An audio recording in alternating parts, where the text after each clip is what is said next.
Kita bertemu kembali di dalam PA Online GKA Immanuel Malang. Hari ini kita akan bersama-sama membahas firman Tuhan dari Kisah Para Rasul pasal yang kedua ayat 41 sampai 47. Cara hidup jemaat yang pertama. Saya akan bacakan untuk saudara-saudara sekalian. Orang-orang yang menerima perkataannya itu memberi diri dibaptis, dan pada hari itu jumlah mereka bertambah kira-kira 3.000 jiwa. Mereka bertekun dalam pengajaran rasul-rasul dan dalam persekutuan, dan mereka selalu berkumpul untuk memecahkan roti dan berdoa. Maka ketakutanlah mereka semua, sedang rasul-rasul itu mengadakan banyak mujizat dan tanda. Dan semua orang yang telah menjadi percaya tetap bersatu, dan segala kepunyaan mereka adalah kepunyaan bersama. Dan selalu ada dari mereka yang menjual harta miliknya, lalu membagi-bagikannya kepada semua orang sesuai dengan keperluan masing-masing. Dengan bertekun dan dengan sehati, mereka berkumpul tiap-tiap hari dalam bait Allah. Mereka memecahkan roti di rumah masing-masing secara bergilir dan makan bersama-sama dengan gembira dan dengan tulus hati, sambil memuji Allah. Dan mereka disukai semua orang, dan tiap-tiap hari Tuhan menambah jumlah mereka dengan orang yang diselamatkan. Berbahagia kita yang baca firman Tuhan, menyimpan di dalam hati kita, merenungkan kebenarannya, dan hidup dituntun oleh kebenaran itu. Mari kita berdoa sebelum kita bersama-sama membahas firman Tuhan ini. Terima kasih Tuhan, hari ini kami boleh kembali membaca firman-Mu dan merenungkan kebenarannya. Kami hendak membaca tentang cara hidup jemaat yang mula-mula sambil merefleksikan diri apa yang kami lakukan sekarang sebagai jemaat Tuhan. Dan kiranya melalui kebenaran firman Tuhan ini, kami boleh dituntun untuk hidup seperti yang Kau kehendaki, seperti jemaat-Mu yang mula-mula itu, yang memuliakan nama-Mu dan menjadi berkat bagi banyak orang. Tuntunlah kami dengan kuasa Roh-Mu, mohon Roh Kudus menyertai kami dari awal sampai akhir apa yang kami bahas pada hari ini. Dalam nama Tuhan Yesus, Juru Selamat kami yang hidup, kami berdoa dan mohon tuntunan Tuhan. Amin. Nah saudara-saudara, bagian firman Tuhan yang kita bahas hari ini mungkin sudah sering kita dengarkan ya di gereja, tentang cara hidup jemaat yang mula-mula ya. Ini cuma ada 6 ayat, betul ya? 7 ayat 41 sampai 47. Tetapi sungguh di dalamnya kita menemukan banyak hal yang indah yang bisa kita teladani sebagai umat Tuhan yang hidup hari ini dari umat Tuhan yang hidup 2000 tahun yang lalu, yang pertama kali dimenangkan oleh khotbah Petrus. Ya, ayat 41 dikatakan begini. Orang-orang yang menerima perkataannya itu memberi diri dibaptis, dan pada hari itu jumlah mereka bertambah kira-kira 3.000 jiwa. Nah, ini adalah orang-orang yang menerima Tuhan Yesus pada waktu hari Pentakosta. Waktu Roh Kudus turun, Petrus berkhotbah dengan kuasa Roh itu, dan kemudian banyak orang melihat kebenaran dan mereka menerima Tuhan Yesus, mereka dibaptis, dan hari itu katanya jumlah mereka bertambah kira-kira 3.000 jiwa. Nah saudara, berarti waktu itu yang berkumpul ada lebih dari 3.000 orang. Nah dikatakan di ayat 42, mereka yaitu 3.000 orang lebih itu bertekun dalam pengajaran rasul-rasul dan dalam persekutuan, dan mereka selalu berkumpul untuk memecahkan roti dan berdoa. Saudara-saudara sekalian, itu memberitahukan kita bagaimana gereja yang mula-mula itu bertumbuh. Nah hari ini biarlah itu menjadi refleksi kita. Sudahkah gereja kita juga seperti itu? Ada 4 hal yang disebut di ayat 42 itu. Yang pertama adalah mereka itu bertekun dalam pengajaran rasul-rasul dan dalam persekutuan. Ketika mereka itu menjadi orang percaya yang mula-mula, mereka belajar. Apa yang mereka pelajari? Yang mereka pelajari pastilah Yesus Kristus, Tuhan dan Juru Selamat itu mengenal pribadinya. Dan kedua, mereka mengajarkan apa yang diajarkan oleh Tuhan Yesus. Ya, seperti Matius pasal 28 ya. Ajarlah mereka untuk melakukan segala sesuatu yang kuperintahkan kepadamu. Jadi mereka mungkin orang-orang Yahudi sudah mengenal hukum Taurat, tetapi hari-hari itu mereka belajar bagaimana Yesus Kristus adalah Dia yang dinubuatkan di dalam hukum Taurat, dan pengajaran-pengajaran Yesus Kristus yang tidak bertentangan dengan hukum Taurat, tetapi menggenapi dan menyempurnakan hukum itu di dalam Dia. Sebab Dialah firman yang hidup itu. Nah, saudara-saudara, demikian juga dengan kita harus di dalam ibadah-ibadah kita bukan bicara tentang motivasi, tetapi kita berbicara tentang firman Tuhan yang benar itu. So, begitulah seharusnya kita berjemaat. Yang kedua dikatakan mereka itu bertekun dalam bersekutu. Nah, kata persekutuan itu adalah koinonia. Ini salah satu kata yang favorit yang sering dipakai oleh Paulus ya untuk menggambarkan bagaimana orang Kristen itu bersekutu. Koinonia artinya mereka bersama-sama. Mereka berkumpul dalam persekutuan gitu ya. Nah, saudara-saudara, persekutuan itu menunjukkan kebersamaan. Mereka tidak dibeda-bedakan, tetapi mereka menjadi satu gitu, bersekutu itu. Nah, saudara-saudara, dikatakan di situ adalah mereka bertekun dalam pengajaran dan dalam persekutuan. Artinya mengikuti pengajaran itu tidak mudah. Kata bertekun itu menunjukkan tidak mudah ya.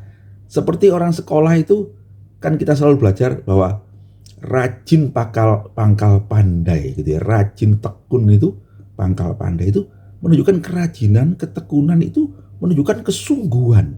Tidak mudah untuk selalu bersama-sama bersekutu, untuk selalu belajar firman Tuhan itu tidak mudah. Itu memerlukan usaha kita, memerlukan ketekunan kita. Tekun itu apa, saudara-saudara? Tekun itu adalah usaha yang kita lakukan untuk mencapai sebuah tujuan. Itu tekun, ya.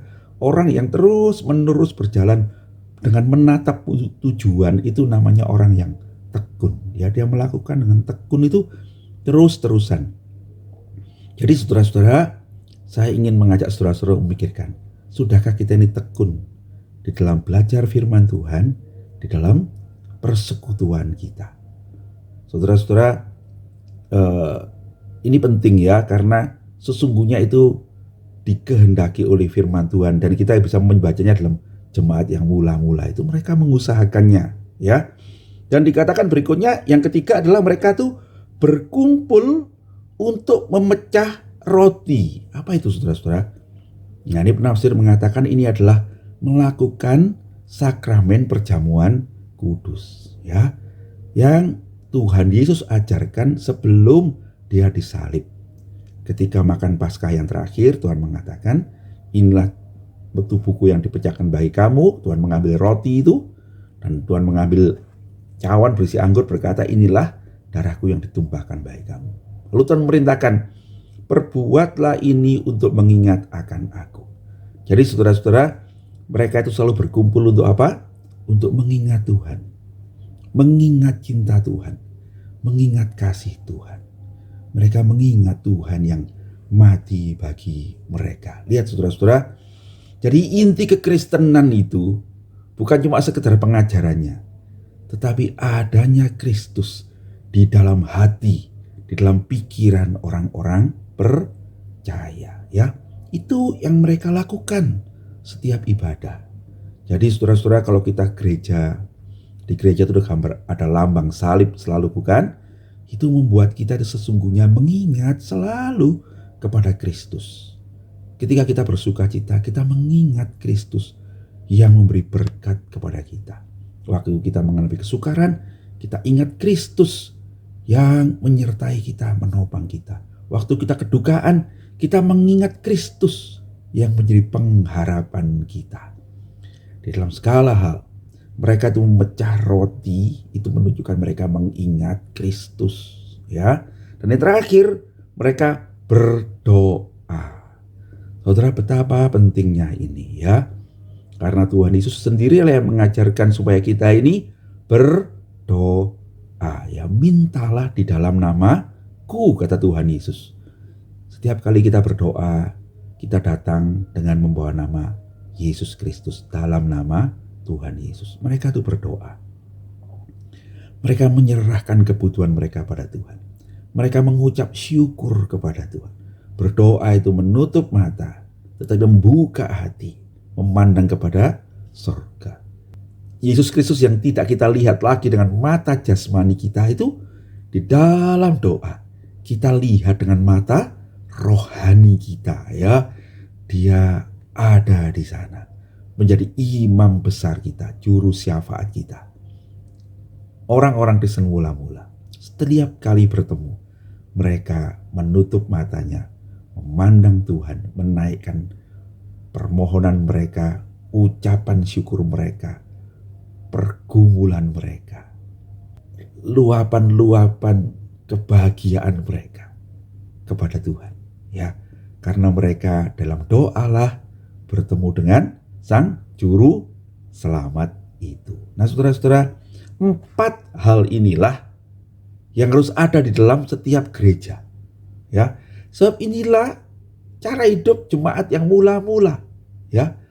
Apa yang dilakukan oleh 3.000 lebih orang-orang yang pertama kali nanti akan disebut sebagai orang-orang Kristen, ya, menjadi pengikut-pengikut Yesus Kristus itu. Apakah kita sudah melakukannya, ya? Nah, berikutnya saudara-saudara, di dalam pasal yang ke-2 ayat 43 sampai 47 itu kita kemudian menemukan 6 hal yang menandai ciri bagaimana persekutuan orang-orang pada waktu itu, ya. Dan kiranya ini menjadi masukan buat kita. Saya akan membahasnya dengan cepat, ya. Nah, saudara-saudara, saya ingatkan kalau teman-teman ada yang mau mendiskusikan mengenai sesuatu, kita bisa bertemu dalam Zoom meeting, Zoom GKA Immanuel Malang, jam 6 setiap Selasa, ya. Saudara boleh menanyakan bagian yang saudara ingin perjelas, ya. Apa itu yang kita lihat dari ayat 43 sampai 47 itu? Ayat 43 dikatakan begini, maka ketakutanlah mereka semua, sedang rasul-rasul itu mengadakan banyak mujizat dan tanda. Saudara-saudara, yang pertama ada mujizat dan tanda. Itu menunjukkan ada kuasa ilahi, ada kuasa Tuhan yang bekerja di tengah-tengah jemaatnya. Saudara, ini menarik dan buat saya ini adalah sebuah kebenaran. Kita seringkali mengabaikan hal ini, terutama kayak di gereja kita ini, ya, GKA Immanuel Malang, ya. Kita tidak terlalu mengharapkan mujizat-mujizat. Bahkan saya bertemu jemaat yang merasa saya tidak terlalu percaya mujizat. Saudara-saudara, tetapi jelas firman Tuhan yang berkata bahwa ada kuasa Allah menyertai kehidupan jemaat yang mula-mula. Saya percaya hal itu. Saya sendiri merasa gereja kita memerlukan hal itu. Sebab sungguh saudara-saudara, gereja akan bertumbuh jikalau Roh Kudus Tuhan sendiri, nanti kita akan lihat di bagian terakhir, ya, yang menyatakan dirinya di tengah-tengah umatnya. Kehadirannya yang dirasakan, yang membuat dikatakan bahwa mereka itu ketakutan, dalam arti mereka hormat, dalam arti mereka merasakan akan adanya kuasa itu. Ketika mereka menjadi orang Kristen, ketika mereka percaya pada Tuhan Yesus, ketika mereka menjalani hidup yang waktu itu, waktu jemaat yang mula-mula, banyak penderitaan saudara-saudara. Bagaimana mereka dikuatkan? Salah satu, mereka sungguh merasakan Tuhan itu hidup, Tuhan itu hadir, ya. Tuhan Yesus sendiri menyatakan kuasa-kuasanya. Mari kita berdoa supaya di dalam gereja kita pun sungguh Roh Kudus menyatakan kuasanya, ya. Saya percaya bahwa kuasa itu menyertai kita. Kuasa yang benar itu selalu memuliakan Tuhan, bukan memuliakan orang. Ya, mari kita mohon Tuhan, Tuhan berkatilah gerejamu, nyatakanlah kuasamu, ya, dan kiranya kita semua diteguhkan untuk mengikut Tuhan, sebab kita melihat dengan jelas kuasa Tuhan yang bekerja menyembuhkan orang. Yang paling penting adalah menuntun orang-orang yang belum percaya, keluarga kita barangkali yang terdekat, untuk percaya pada Tuhan. Waktu saudara berdoa, Tuhan bekerja. Orang-orang yang saudara mungkin tidak bisa jangkau dengan kekuatan pikiran kita sendiri, tiba-tiba mereka mendapatkan pencerahan dari Allah. Dan mereka boleh percaya, bukan karena kita, tetapi karena kuasa Allah. Ya, mari kita berdoa, mohon kuasa itu saudara-saudara. Sebab nyata itu di dalam kehidupan orang-orang percaya pada masa yang abad awal itu, ya. Yang kedua, saudara-saudara, dikatakan 44. Dan semua orang yang telah menjadi percaya tetap bersatu, dan semua kepunyaan mereka adalah kepunyaan bersama. Dan selalu ada dari mereka yang menjual harta miliknya, lalu membagi-bagikannya kepada semua orang sesuai dengan keperluan masing-masing. Saudara-saudara, yang saya lihat di bagian yang kedua adalah lalu ada kehidupan seperti keluarga. Itu yang saya tangkap, saudara-saudara, ya. Di mana kepunyaan mereka adalah kepunyaan bersama. Kalau saya membaca itu, saya merasa ya itu kayak keluarga, ya. Saya punya motor gitu, dipakai anak saya, dipakai istri saya, dipakai keluarga saya. Saya tidak rasa apa-apa gitu. Saya lebih sering mobil saya dipakai anak saya karena anak saya perempuan, begitu kan, ya. Daripada naik motor, naik mobil. Saya naik motornya siapa? Motornya Nuh itu, ya. Anak saya yang saya pakai motornya itu. Kepunyaan bersama. Kenapa? Karena ada kekeluargaan, ya. Dikatakan mereka itu menjual miliknya, lalu memberikannya pada yang lain sesuai dengan keperluan. Lah ya itu kan kayak keluarga. Kalau anak saya butuh uang waktu mendaftarkan sekolah, ya saya akan menjual milik saya supaya bisa untuk kebutuhan sekolah itu, begitu kan? Apakah saya merasa kehilangan? Ya enggak, gitu ya. Karena ini jadi milik bersama. Itu keluarga. Saudara, saya berdoa di dalam gereja kita itu ada keluarga, ya. Jadi waktu kita memberikan pada keluarga kita, saya bisa memberi pada anak saya bisa memberi istri saya gembira dan saya tidak kehilangan apa-apa, gitu ya. Karena itu yang mereka butuhkan. Kalau mereka butuhkan, itu juga kebutuhan saya, gitu loh, ya. Sehingga saya tidak merasa harus kehilangan sesuatu waktu saya menyerahkan apa yang saya punya untuk keluarga saya. Gereja mula-mula itu adalah sebuah keluarga. Mari kita tanamkan dalam hati kita. Sudahkah di gereja kita merasakan keluarga ini, ya? Yang ketiga, saudara-saudara, dikatakan di ayat 46 itu, dengan bertekun dan dengan sehati mereka berkumpul tiap hari dalam bait Allah. Apa yang mereka lakukan di dalam bait Allah itu, teman-teman? Ya, saya percaya mereka sedang belajar itu tadi, ya. 3.000 orang lebih, di mana bisa kumpul banyak begitu. Ya, kita dalam ibadah-ibadah kita, di dalam doa-doa kita, ya. Tetapi mereka itu melakukannya dengan bertekun, dalam arti mereka mengusahakannya. Nah, tadi sudah saya bahas, bukan? Di depan, ya. Lalu dengan sehati. Nah, sehati itu apa, saudara-saudara? Artinya mereka menganggap itu hal yang perlu. Mereka semua merasa itu perlu. Ya, di dalam Ibrani itu penulis Ibrani mengatakan jangan meninggalkan persekutuan-persekutuanmu. Ya. Banyak orang itu menganggap ikut ibadah online atau sambil naik mobil mendengarkan firman Tuhan atau ibadah itu sudah cukup. Saudara-saudara, bukan begitu. Gereja mula-mula itu mereka bertekun bersama-sama, berkumpul. Ada kata berkumpul itu, saudara. Persekutuan tiap-tiap hari bahkan di dalam bait Allah. Saudara, saya bersyukur di gereja kita ada tiap-tiap hari kita berdoa, ya, doa pagi. Saya berharap saudara-saudara lebih banyak lagi teman-teman ikut doa pagi.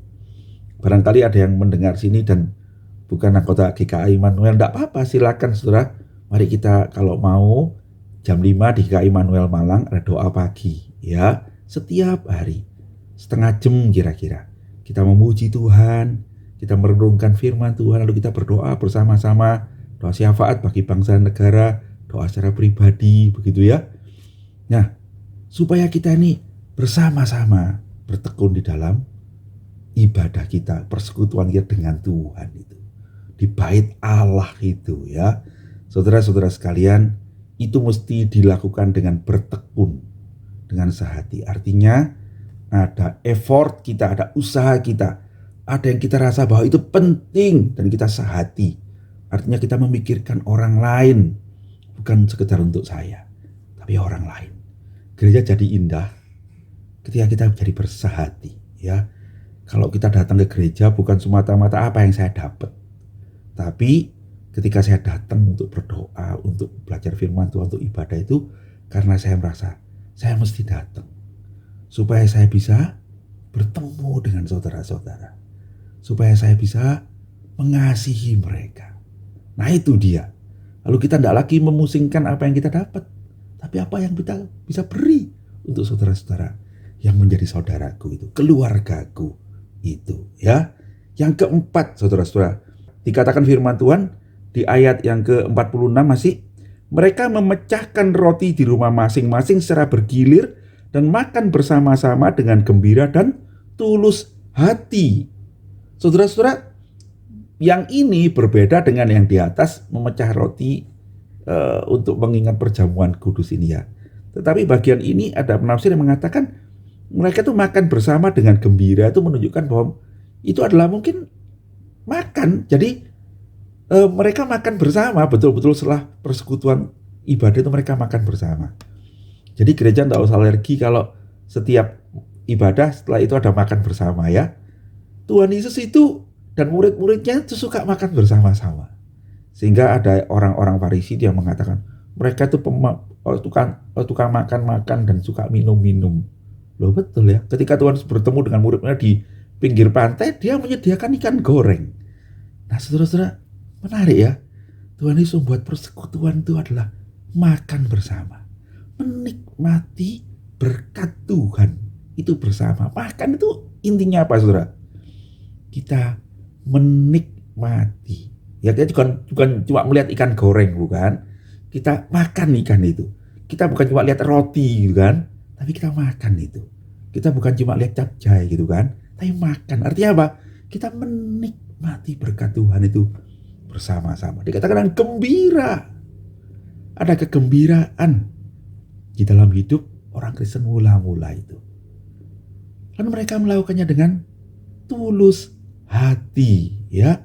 Artinya tidak ada orang berprasangka, oh ini mau cari keuntungan, cuma datang ke gereja untuk makan-makan. Enggak. Mereka dengan gembira makan bersama, menikmatinya, menerima saudara-saudara. Barangkali betul ada orang yang datang itu karena mereka tidak ada makanan di rumah. Mungkin anak kos. Saya dulu pernah jadi anak kos, saudara-saudara. Kalau di gereja teman-teman saya mengatakan, ayo Tik, kita makan sama-sama. Oh saya gembira juga, jujur ya. Karena saya merasa, malam ini saya boleh menghemat sedikit, ada makan malam bersama dengan teman-teman. Gitu ya. Tentu jangan makan berlebihan ya, makan secukupnya. Tapi itu kegembiraan bersama. Dan saya bersyukur teman-teman saya itu dengan sukacita mengajak saya untuk makan bersama-sama. Saudara-saudara, kegembiraan itu ada di dalam jemaat yang mula-mula. Ada enggak di dalam gereja kita? Ya, makan bersama-sama dengan gembira dan dengan tulus hati. Ya, dikatakan di ayat 47, mereka itu melakukannya sambil memuji Allah. Tidak ada orang yang dipermuliakan. Tidak ada orang yang dipuji, mengharapkan pujian bagi dirinya. Saya kan sudah nyumbang paling banyak. Saya kan sudah memberi paling banyak. Saya kok tidak ada yang puji, saya sakit hati. Tidak. Mereka semua memuji Allah. Yang menerima bersyukur pada Tuhan. Yang memberi, melihat saudara-saudaranya itu senang, bersyukur pada Tuhan. Terima kasih Tuhan. Engkau memberikan aku rezeki untuk bisa menggembirakan hati saudara-saudaraku. Saudara-saudara, Tuhan itu dipermuliakan. Saudara perhatikan kemudian di bagian terakhir ya. Saya lompat yang terakhir dulu. Dan tiap-tiap hari Tuhan itu menambah jumlah mereka dengan orang yang diselamatkan. Tuhan menambah pada mereka. Artinya apa? Tuhanlah yang memberkati mereka. Sehingga banyak orang diselamatkan. Gereja bertumbuh, saudara-saudara. Jemaat yang mula-mula itu rupanya nggak jadi 3.000 lebih lagi. Tetapi dikatakan menambah jumlah orang diselamatkan tiap hari. Tapi itulah jemaat yang memberitakan Injil. Itulah jemaat yang bertumbuh, penginjilan yang berjalan. Ketika orang-orang Kristen hidup di dalam sukacita untuk memuliakan Tuhan, di dalam ketekunan untuk memuji Allah. Ya, yang terakhir saya kutip dari ayat 47 bagian tengah. Dan mereka disukai semua orang. Nah, ini menarik, saudara. Gereja kita, apakah jadi berkat bagi orang-orang yang belum percaya? Apakah keluarga kita yang belum percaya itu, ketika mereka melihat kita orang percaya, mungkin papa kita, mama kita, atau suami kita, atau saudara kita, yang lihat jadi orang Kristen itu mereka tertarik, disukai atau dibenci. Itu jadi orang Kristen malah gak karu-karuan gitu. Saudara pikirkan baik-baik ya. Apakah kita itu karena kita menjadi orang percaya, hati kita dipuaskan oleh firman Tuhan, oleh cinta saudara-saudara, oleh gereja Tuhan. Waktu kita pulang itu, hati kita tuh penuh sukacita. Sehingga kita bersekutu dengan orang-orang yang belum percaya. Entah itu pelanggan kita di restoran atau di toko, entah itu pegawai kita, entah itu anak, suami, istri kita. Mereka bisa melihat ada sukacita, ada kebaikan, ada kemurahan, ada pujian pada Tuhan, dan mereka melihat sungguh jadi orang Kristen itu indah ya. Saudara-saudara, mereka disukai semua orang. Saya bertemu dengan banyak orang yang menjadi percaya karena orang tuanya. Saya punya sahabat karena orang tua itu melihat ada orang Kristen yang baik di depan rumah mereka, dan dia menyuruh anaknya, sahabat saya ini ya, untuk ikut toh bapak ibu itu. Mereka itu orang-orang yang mengikuti ajaran yang betul. Saudara-saudara, sudahkah kita disukai oleh semua orang? Ya, kiranya firman Tuhan hari ini menolong kita untuk hidup sebagai anak-anak Tuhan. Ya, mari kita belajar suku-suku untuk bertekun dalam pengajaran, bersekutu, melakukan sakramen, mentaati firman Tuhan, berdoa, dan biarlah hidup kita itu menjadi hidup yang menunjukkan kuasa Roh Kudus, menunjukkan kekeluargaan yang indah, menunjukkan ketekunan, kegembiraan di dalam belajar firman Tuhan, ada kegembiraan dalam makan bersama, bersekutu, dan kita itu boleh memuliakan Tuhan. Ya, Tuhan menambah jumlah kita, dan hidup kita menjadi garam dan terang dunia yang menjadi berkat bagi banyak orang. Kiranya GKI Immanuel begitu, kiranya gereja-gereja saudara semua begitu. Tuhan kiranya memberkati kita semua. Mari kita berdoa. Terima kasih untuk firman yang boleh kami renungkan bersama-sama hari ini Tuhan. Tolonglah kami untuk berjalan dalam kebenarannya. Jadikan kami umat-Mu. Berikan pertolongan kuasa-Mu ya Roh Kudus. Sebanyak Engkau sajalah yang bisa membuat apa yang kami baca dan renungkan ini menjadi hidup oleh kuasa-Mu yang dari sorga. Berkati semua saudara-saudara yang mendengarkan firman Tuhan. Berkati gereja-Mu di mana-mana tempat. Tuntunlah kami semua di jalan yang benar. Dalam nama Tuhan Yesus Kristus, Juru Selamat kami yang hidup, kami berdoa dan mengucap syukur. Amin. Demikian PA kita hari ini saudara-saudara. Sampai bertemu nanti sore jam 6 di Zoom meeting GKI Immanuel Malang.